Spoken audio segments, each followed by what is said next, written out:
Desde siempre, una de las grandes preguntas ha sido ¿de dónde sale la vida? Pero claro, cuando inventamos el microscopio y descubrimos todo un universo invisible, esa pregunta se volvió muchísimo más complicada y urgente. A ver, vamos a plantearlo así. ¿La vida puede salir de la nada? ¿Es posible que algo como el lodo o un trozo de carne que se está descomponiendo pueda crear seres vivos así nomás, por sí solo? A esta idea se le conocía como generación espontánea, y la verdad es que con el descubrimiento de los microbios se armó una de las peleas más grandes en la historia de la biología. Es que hay que imaginar el shock que fue descubrir estas criaturitas microscópicas. Estaban por todos lados, en el agua, en la comida, flotando en el mismísimo aire.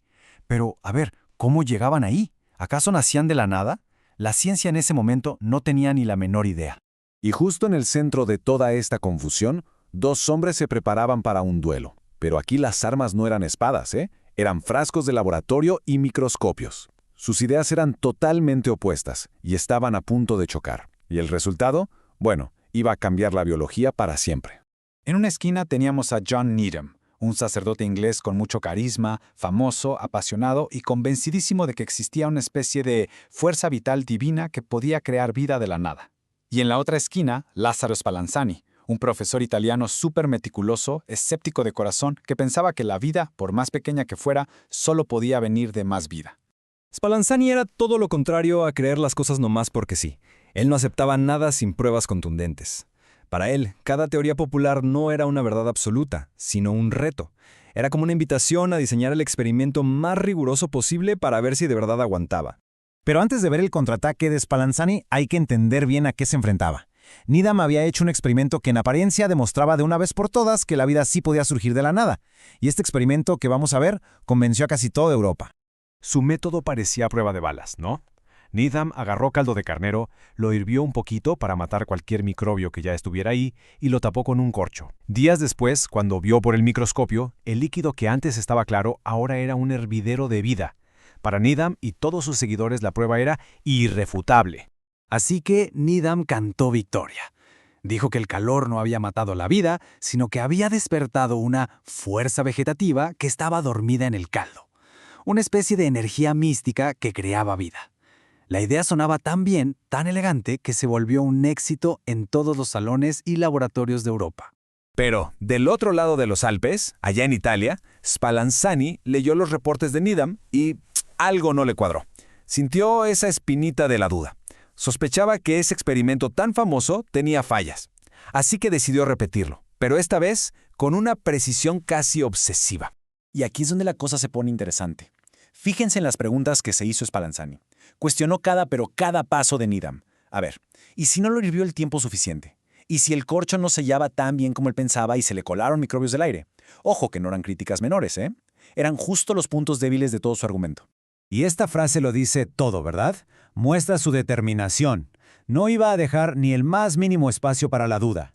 Si Needham hirvió su caldo por unos minutos, él lo iba a hacer por una hora completa. Quería aniquilar cualquier posibilidad de que un microbio sobreviviera. Entonces, su método tenía dos mejoras clave.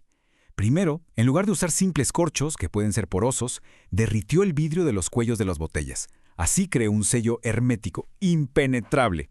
Y segundo, sometió los caldos a un hervor intenso durante una hora entera. Era, ahora sí, un procedimiento impecable. Y entonces, ¿a esperar? Después de ese calor infernal, solo quedaba observar y observar esos frascos sellados. Un día tras otro.